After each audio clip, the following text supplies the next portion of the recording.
Pessoal, peço que atentem muito bem para essa palavra do próprio Jesus, que nunca mais você vai depender de homem nenhum para abrir portas de emprego na sua vida. Eu vou explicar uma coisa aqui, que é uma chave de fé. Nem todo mundo vai conseguir entender isso. A fé, ela é como um interruptor da sua casa. Quando você acende a luz, está aceso. Quando você apaga, está apagado. Por isso que Jesus fala que é como um grão de mostarda que tem poder para mover montanhas. Porque um pouquinho de fé é uma grande fé. Não existe tamanho na fé. Quando ele fala, se a fé for de um grão, o tamanho do menor grão, você pode mover uma montanha. Não é literal, mas a fé ela pode mover sobrenatural. Então, Jesus está querendo dizer o seguinte: ou você tem fé, ou não tem. Não importa o tamanho da fé, é fé. E fé em quê? A fé ela tem que estar fundamentada no querer de Deus. Algumas pessoas não entendem que Deus é soberano.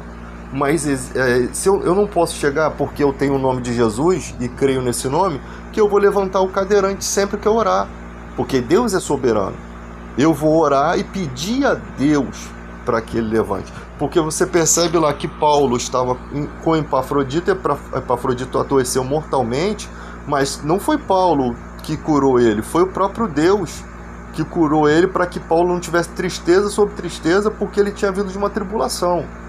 Timóteo tinha frequente enfermidade no estômago. Paulo, o cara que em nome de Jesus ressuscitou um homem que caiu no dia que ele estava pregando, o cara caiu de cima de uma laje e morreu. Então ali você percebe a soberania de Deus. Não é porque se tem o poder que vai se usar de qualquer maneira, é Deus que tem que mover esse poder. Então os pregadores da Bíblia compreendem muito bem. Mas existem palavras de fé que você pode tomar posse de uma bênção espiritual se você crer. Jesus falou para Pedro andar sobre as águas, ele veio e andou sobre as águas. Aquilo ali é como mover-se uma montanha. Ninguém anda sobre as águas no meio de uma tempestade. E ele queria que Pedro andasse no meio das tempestades para ver que não há força de tempestade maior do que o poder da fé. Não existe tempestade maior do que o poder daquele que manda o mar se calar. Então as pessoas não acreditam. Jesus disse aqui: observe as aves do céu, elas não semeiam nem colhem, nem armazenam em celeiro, contudo o Pai Celestial as alimenta. Não tem vocês muito mais valor do que ela? E ele fala por que vocês se preocupam com roupas, aqui no versículo 28? Salomão não esteve tão preocupado assim, mesmo sendo rico. Se Deus veste a erva do campo, que hoje existe e amanhã lançada no fogo, não vestirá muito mais de vocês, homens de pequena fé? Olha a repreensão de Jesus aqui. Quando a pessoa ela não entende que os cuidados de Deus são necessários para a sua vida.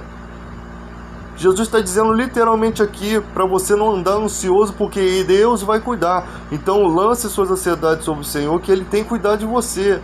Ah, mas a porta de emprego não se abre. Ela só vai se abrir quando você entender o poder da fé. Porque é vontade de Deus que você seja empregado? É vontade de Deus que você sustente sua família? Sim! Aí você olha lá para a África do Sul, mas aquele povo lá passa fome. Deus os deixa passar fome. Você começa a olhar para divergências de pensamento que não tem nada a ver uma coisa com a outra. Lá naqueles países pobres, existe castas de demônios habitando ali. E há um processo para que aquilo tudo seja tirado daquele lugar.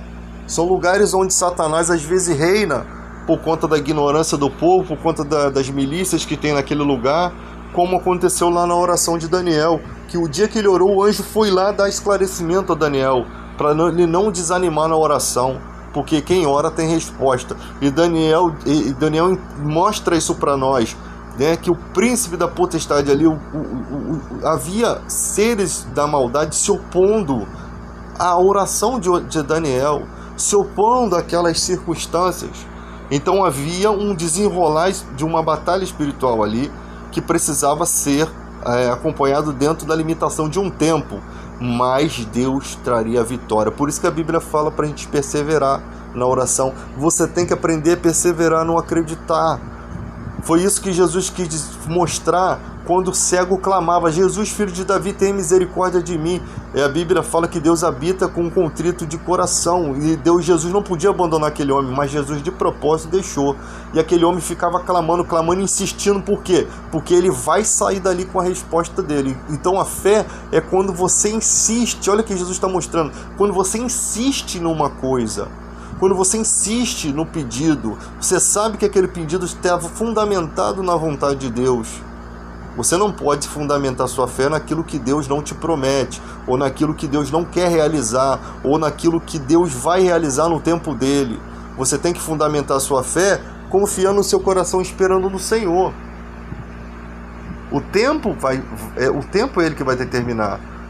Todas as vezes que eu estou desempregado, eu lanço minha ansiedade sobre o Senhor. Não deixo de mover na vida material. Você não vai ter que deixar de ficar em casa esperando as coisas caírem do céu. Não é assim que funciona. Você faz tudo o que tiver dentro da sua limitação para buscar o seu trabalho, mas você espera em Deus, que Deus ele tem um lugar certinho para você ir. A sua vida ela é um jogo de xadrez. É Deus que movimenta essa pedra para onde você tem que ir. Aí você chega numa porta de emprego, aí não consegue, fica todo desanimado. Deus vai te colocar num lugar onde ali você vai desenvolver o necessário para os planos dele. Ali ele vai mover o teu entendimento, ele vai te dar força. A dificuldade às vezes te move mais para frente do que o comodismo. A dificuldade às vezes faz você ter dobrada a luta e ganhar mais coisas no futuro do que o comodismo, que te deixa na inércia.